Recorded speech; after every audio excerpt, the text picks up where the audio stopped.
I don't celebrate birthdays anymore. When you get older, you try to forget they even exist. You really don't need a reminder telling you you're slowly becoming an outdated dinosaur. And I've always found commemorating the horror approach of your own death a rather morbid notion. So I suppose having my birthday in the middle of a nationwide lockdown was somewhat of a godsend. That didn't stop my mother from sending me a present though. She always found a way to annoy me in the best way possible, and she outfiddled the devil himself just to put a smile on my face. I don't know how she did it, but this morning, when I went to let Dave, my cat, out, I nearly tripped over it. An anonymous brown package just laying there, inside my flat. How the hell did she pull that off? I chuckled eternally as I desperately tried to decipher what was scribbled on the front of the package. It was clearly in her handwriting. I'd recognize it anywhere. The worst effing handwriting you'll ever see. Like if you grabbed a crow, dipped its beak in ink, and let it peck randomly on the paper. To Jeffy, love Mom. I yelled at Dave to hurry his shit up, but he wasn't having it, so I just closed the door and brought the package with me inside, carefully placing it down on the kitchen counter. Mom was a next level prankster, so I made sure to investigate every inch of it, weighing it, gently shaking it, before finally opening it. I scratched my head in puzzlement. It wasn't much, just a DVD. No note or anything. My mom wasn't very technical, and the thought of her burning a DVD was quite frankly absurd. Did she even own a computer? Maybe Dad helped her out. Or my brother. I guess there were ways she could have pulled it off, so I shrugged and plopped the thing into my laptop. After worrying discordantly for what felt like minutes, I was finally greeted with a single video file named Jeffy's Home Videos 86 to 90. I caught myself smiling sheepishly in the reflection on my screen. I didn't even know we had a video camera back then, so it was a very thoughtful surprise, sort of an atypical gift from my mom, but I was still halfway expecting it all to be some elaborate prank. Maybe it was a Rickroll or something. But no, to my mild surprise, it seemed like a pretty extensive collection of genuine home videos from the 80s, complete with ridiculous low resolution, graininess, horrible audio, and an abysmal cameraman. They seemed to be in the wrong order though, starting when I was 4, then younger and younger, which to me proved that it was my technically challenged mom who'd compiled them. I sat for about a half an hour, enjoying every second of the shaky cam time travel, reliving moments I had entirely forgotten, laughing at how weird everybody looked back then, and boggling at how I was still alive. I was a stupid kid, always falling over and running into things.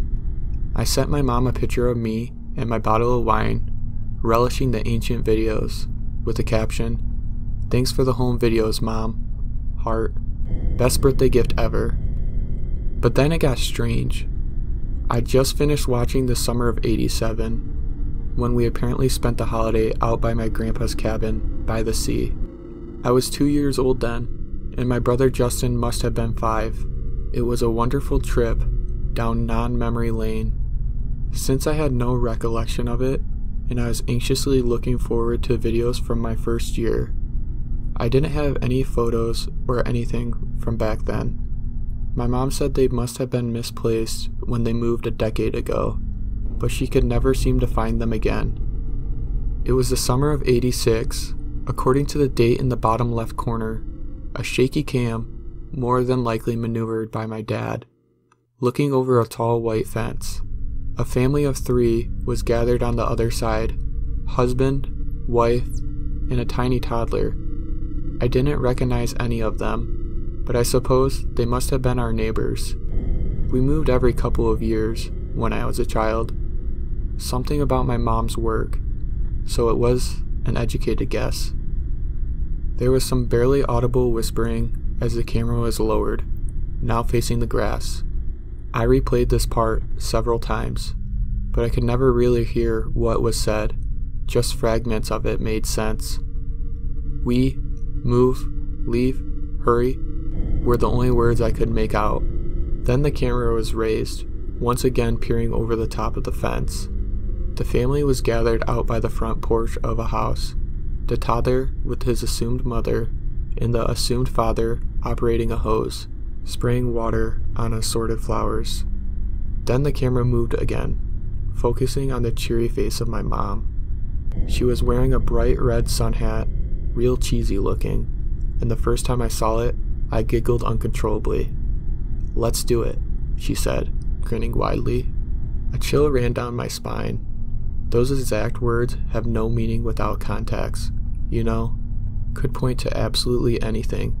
Let's do it. Let's go get ice cream. Let's do it. Let's drive down to the beach. Innocent things. Mundane snapshots. But the way she said it, and the expression on her face, I knew instantly that something wasn't right. Moments later, the shaky cam got shakier, now running around the fence and into the backyard of the family. The cameraman, assumingly my dad, stopped at the gate, zooming in on the woman's face. She looked shocked, scared even, holding onto the toddler tightly and backing away towards the front door. Then my mom came into view again, and I realized why the woman appeared so frightened.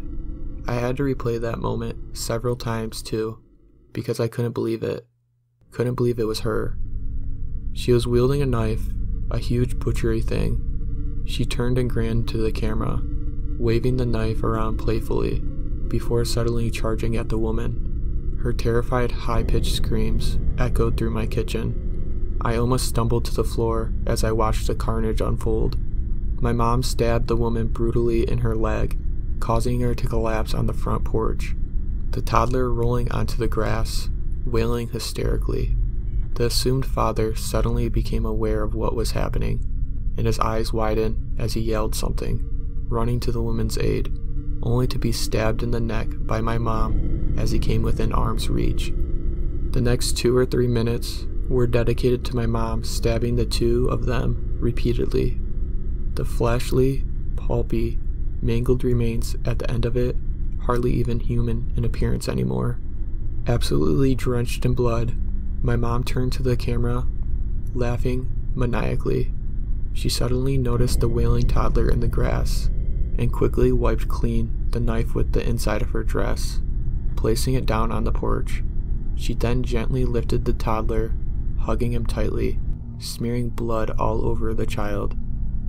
"We'll name you Jeffy," she said, and kissed him, me, on the cheek, before waving to the camera.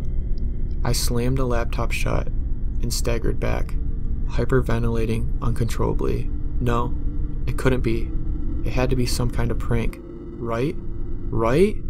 Some unbelievably elaborate prank. You could do that these days, you know? Fabricate shit like that, right? Deep fake and everything. My phone vibrated. A text from Mom. I read it, then again, once more.